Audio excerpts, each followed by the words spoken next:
Let's explore the capital of Bavaria. Welcome to Munich, Germany. Munich, Germany blends old world charm with modern flair. From the soaring towers of the Frauenkirche to world-class museums and lively beer gardens, it's a city where Bavarian tradition meets cutting-edge culture, set against the stunning backdrop of the Alps. Hey, it's Mark and Pam with Any Way You Travel. If you're new to the channel, welcome. And if you're a returning viewer, we're glad to have you back. Okay, what do you say we set out and explore Munich, Germany? Let's start our journey in Marienplatz. Marienplatz is Munich's historic heart with so much history, bustling markets, and centuries of Bavarian culture. Munich's old city hall, the Altes Rathaus, was originally built between 1470 and 1480 in the Gothic style. The newest Rathaus, or the new city hall, towers over Marienplatz with its elaborate Gothic revival facade and famous glockenspiel. It embodies the city's historic grandeur and civic pride. Tucked right next to Marienplatz is the Church of the Holy Spirit, or Heilige Geist Kirche. It dates back to the 1200s.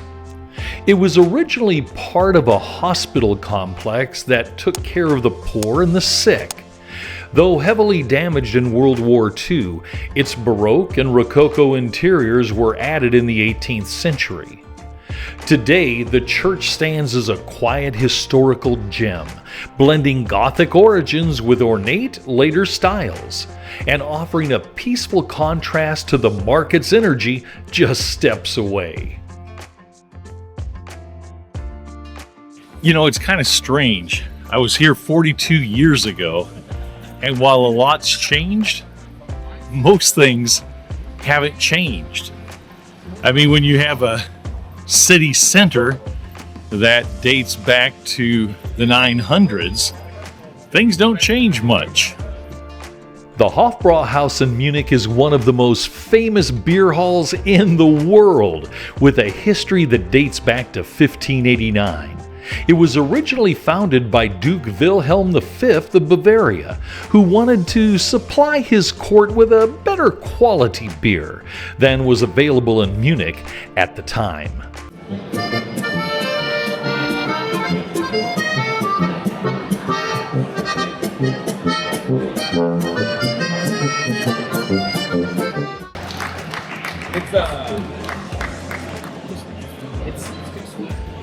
I think she likes it.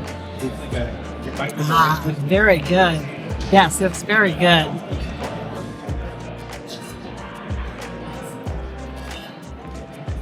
Show the glass.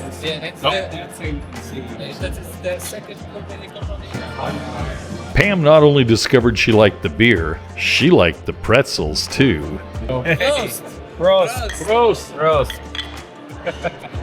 Today, the Hofbräuhaus remains a symbol of Bavarian hospitality, history, and beer tradition, attracting visitors from around the globe looking for an authentic taste of Munich's past. Now, if you're a serious beer drinker and you're willing to rent a spot to keep your personalized stein, they've got you covered at the Hofbräuhaus. And of course, there are rules. The special washstand says, "Oh, your mug is still fresh and clean. May the beer be to your health." Who says Germans don't take a clean beer stein seriously?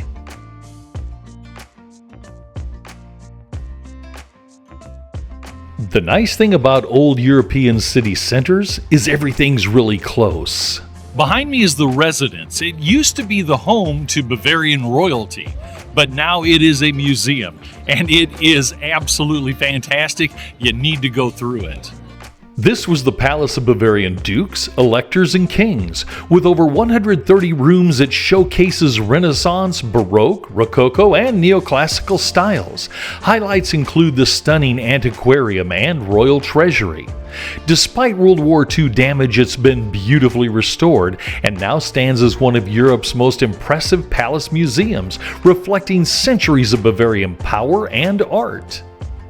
From the 1300s through the middle 1800s, the residence served as the house for Bavarian royalty. Over the years, of course, it was expanded. It started back in the 14th century as just a hunting lodge.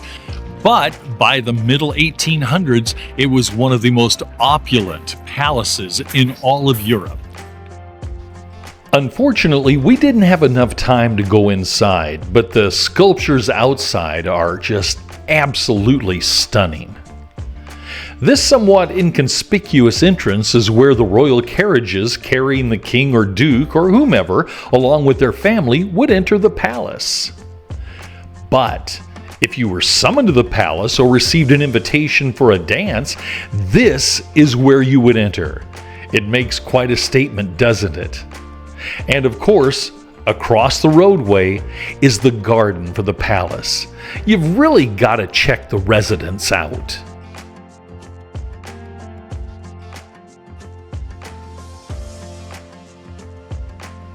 Just down and across from the residence is Odeonplatz. It was created in the early 1800s as a grand square inspired by Italian architecture.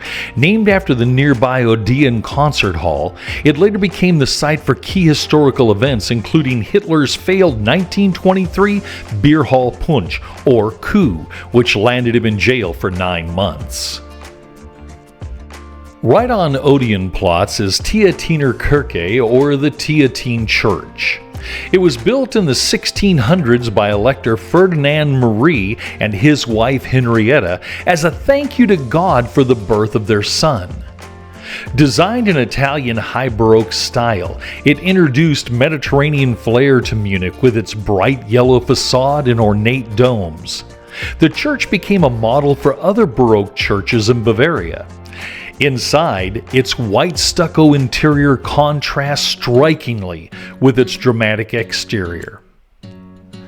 Though damaged in World War II, it was faithfully restored and remains a key landmark on Odeonplatz, rich in history and royal legacy.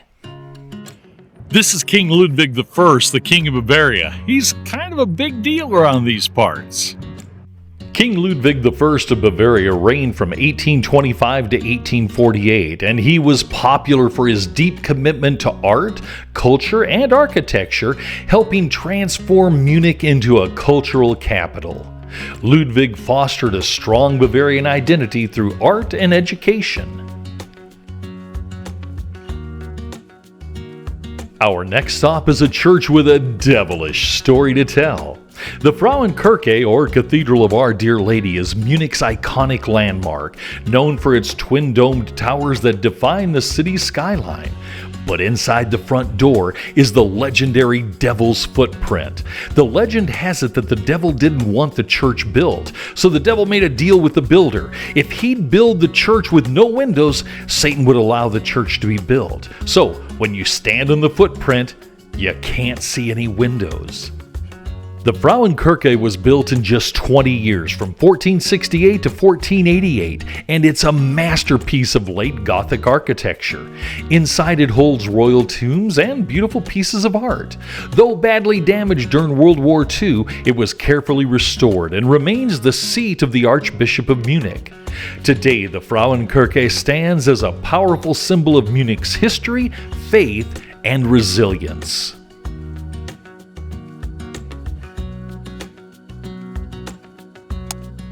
Later that evening, we decided to have dinner at Augustiner Klosterwirt, which we found earlier in the day while we were visiting Frauenkirche.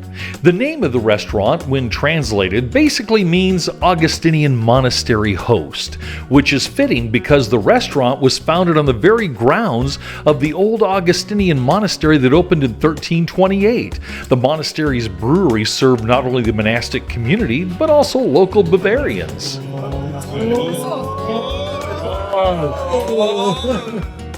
Okay, I got schnitzel and spatzel, and of course beer. And Pam got a sampler, isn't it? At House Special. House Special. And it has schnitzel, pork knuckle, a couple other types of meat. It looks really fantastic. We're looking forward to eating it. The food was absolutely spectacular. Now, What's the story with the happy-looking hog in the middle of the street? Now, with this pig, if you rub the nose, you're supposed to get good luck. So we're going to rub the nose because, well, We need the luck. yeah, we need good luck. That's exactly right. This is Karl's Plot. It was one of the old gates to the city. It was built and opened in May 1701. If you really want to get in touch with the history of the old city, forget the hog and check this out. Behind me is the Löwenturm, or the Lion's Tower. It was built by King Henry Lion in the 12th century or the 1100s. It's part of the original wall of Munich. Now, a lot of people think it was a water tower of sorts, but it wasn't. It's the only remaining bastion of the original city wall of Munich. It was really incredible to touch something this old. It's older than the Isidor Gate, which was built in the early 1300s. If you're walking through downtown Munich and you want to do a little shopping, well, check out the football club Bayern's official store. There is everything in here for a soccer fan that you could imagine, and it's decked out with some of the coolest decor you're ever going to find in a store. We have been walking in Munich for probably 8-9 hours. Our feet are tired. But I got to tell you what, after 42 years, it's really nice to be back in this beautiful city.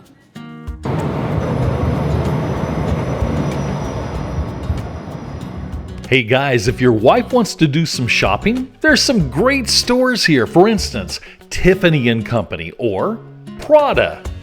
You know, kind of the equivalent of our Bass Pro Shops. Okay, it was a new day and we started out by heading to Nymphenburg Palace. It's quite the place to see. Built in 1664, Nymphenburg was a humble villa for the ruling Wittelsburg family. However, over the years it was expanded and became an opulent palace for Bavaria's ruling families. But as with anything occupied by royals, it didn't stay humble for long. While Nymphenburg was built before Versailles in France, in the 1800s, as Nymphenburg was expanded, they took on some of the influences of Versailles in Paris. Welcome to the Grand Ballroom at Nymphenburg. This place was absolutely amazing. The ceiling frescoes and the artwork hanging on the wall were breathtaking. Remember Elector Ferdinand Maria, who built the Theatiner Kirche to thank God for the birth of his son? Well, he also built Nymphenburg to celebrate that same birth. As I said earlier, it started out as a humble lodge in which to hunt. However, over time it grew into a grand Baroque residence for Bavarian royalty. The palace stretches over 1,968 feet or 600 meters wide. It's one of Europe's largest palaces. Inside, you'll find the lavish Hall of Mirrors, more fine art, and 130 rooms. But unfortunately, well, you don't get to see most of them. But one room you do get to see is the room in which King Ludwig II was born. He's also known as Mad King Ludwig. He was born here in 1845. King Ludwig II is probably most remembered as the one who had the Castle Neuschwanstein constructed starting in 1869. It took 11 years. It's the castle on which Disney based his theme park castle. King Ludwig I, who was not the father of King Ludwig II, had an eye for beautiful women, and he sent royal artists out into the kingdom to paint the most beautiful women. This is King Ludwig I's Gallery of Beauties. There was even one commoner included. Now, you can tell she was a commoner because she was seated on a wooden bench. Next, we headed out back to the royal gardens. This is what they call Nymphenburg Park. And it is a huge mall, if you will, that just goes on forever. These are the royal gopher mounds, and these are the royal geese. As you walk, you gotta watch out for royal geese surprises. After the gardens, we headed into the royal stables. I tell you what, this place was impressive. This is an Audi, BMW, Mercedes, Genesis, Tesla, and Lincoln, all rolled into one. Royalty believed they were divinely appointed by God, and they had to have everything top-notch to reflect their divine status.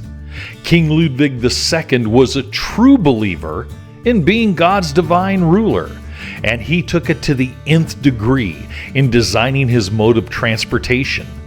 Whether it was a winter sled shown here, or carriages in which he rode. Everything, and I mean everything, was laden in gold. He wanted it to reflect his high status. Even the horses that pulled the royal carriage had to be decked out. Now, if you were a queen or a princess and wanted to get around the palace grounds, servants would carry you in one of these. Okay, we just finished our tour of Nymphenburg Palace, and I gotta say, it was quite the thing. Yes, it was pretty awesome. Very huge, very just beautiful, and the history is just incredible. We did the audio of it, and you just put in the number for what room you're at, and it tells you all about it and who the people are and the portraits, and it was just awesome. So how would you like to clean this joint? No way. It is huge. I'll bet this thing had a staff of several hundred people. It's incredible.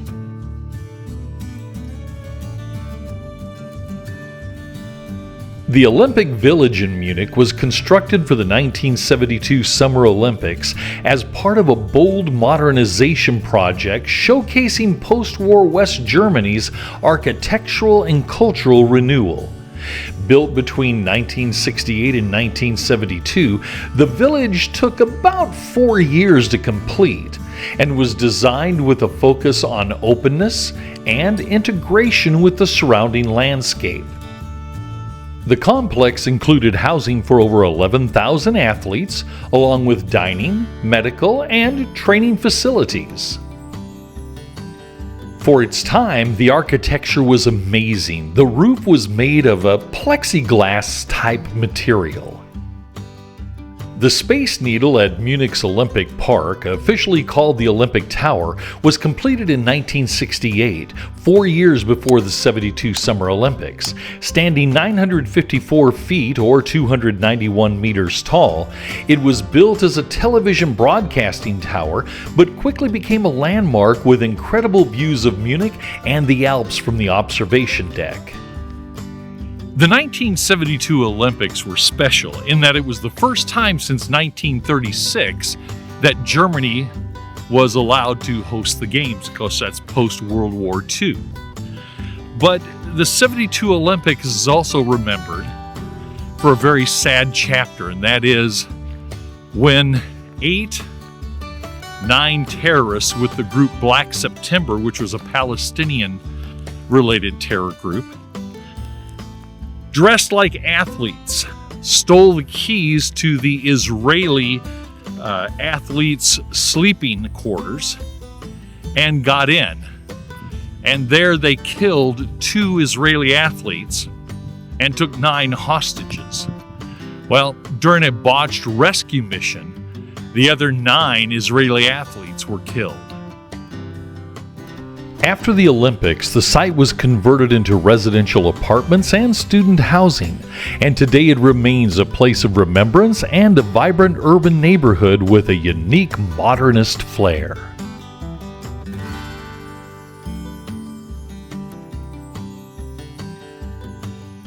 This is the Isator Gate. The gate is one of Munich's original city gates, built in 1337 as part of the city's second ring of fortification under Emperor Ludwig IV. Located on the eastern side of the old town, it served as a key entry point from the direction of the Isar River, which gave the gate its name. The central tower and flanking walls were designed for defense, and the gate was later adorned with frescoes depicting the Emperor Ludwig's victorious return from battle. Today, Isator stands as one of the best preserved medieval gates in Munich. We headed back toward Marienplatz to check out the incredible St. Peter's Church. St. Peter's Church is known as Alter Peter or Old Peter. It's the oldest parish church in Munich, with origins dating back to the middle 1100s before the city itself was even officially founded. A Romanesque-style church first stood on this site around 1150, built by monks who had settled the area. The jewel-covered skeleton of Saint Mendidia lies in St. Peter's. She's called the patron saint of spinsters and lonely people. Over the centuries, the church has been expanded and rebuilt in Gothic, Renaissance, and Baroque styles, reflecting the city's evolving architecture. Its iconic tower stands 295 feet or 90 meters tall and has served as a landmark and watchtower, and today offers panoramic views of Munich for those willing to climb up all the steps to the top. The church was heavily damaged during World War II but was painstakingly restored in the decades that followed. Inside, visitors can see a rich collection of religious art and marvel at the ornate high altar. St. Peter's remains a vibrant place of worship and a symbol of Munich's deep spiritual and historical roots. Behind me is the Siegestor, or the Victory Tower. On it are written the words, "The Bavarian Army." This was built at the intersection of Leopoldstrasse and Ludwigstrasse by King Ludwig I in honor of the armed forces of the Kingdom of Bavaria. But after World War II, it was kind of reinterpreted to become the Arch of Peace. And peace is always a good thing. This gate was one of Munich's original city gates. This is the Singlinger Tor Gate. It was the southern gate to the city of Munich, but it also served as a fortress for military defense where they could attack the enemy if the enemy approached the city. It was built in 1318. The two towers that flank the gate today were added in the 1400s to enhance its defensive strength. And this person coming? Oh, that's not an enemy soldier. That's my wife. This is the Englisher Garten. It was created in 1789 and is one of the largest urban parks in the world, larger even than Central Park in New York City. Designed in the style of an English landscape garden, it was originally for military training and public recreation. People love to come down to the Englisher Garden and just walk, ride their bicycle, maybe kick a ball around, or just sit and talk with friends. When Pam and I came upon this game, we couldn't figure out what it was. It wasn't ice, it was plastic. But then somebody told us this is a Bavarian form of curling.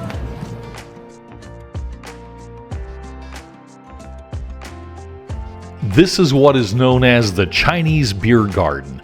When I was in the Army, I spent many a day with friends enjoying a beer right here.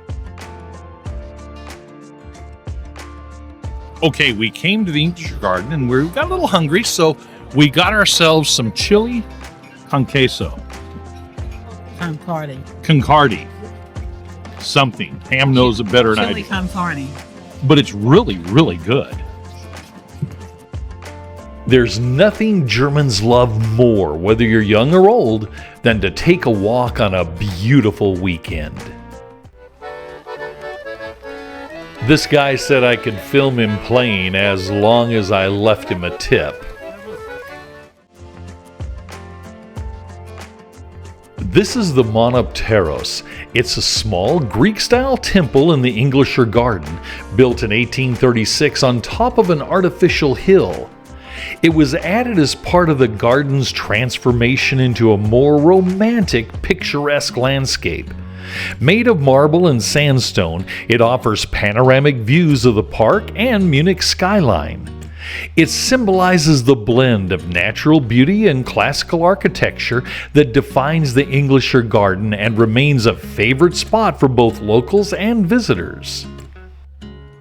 Sorry guys, I have no food. I know, Yeah, I'm that guy that comes to a duck pond and forgets food. Don't be that guy.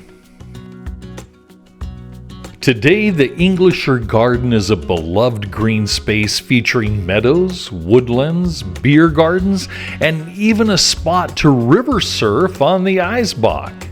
So when you're in Munich, this really is a must-see site where you can come and the entire family can have fun. We hope you enjoyed our journey through Munich, Germany. If you did, please give us a thumbs up and hit the subscribe button so YouTube knows to spread it to more people, and hit the notification bell so you can always journey with us. This is Mark and Pam with Any Way You Travel. Take care, and we'll see you again next week. Cheers!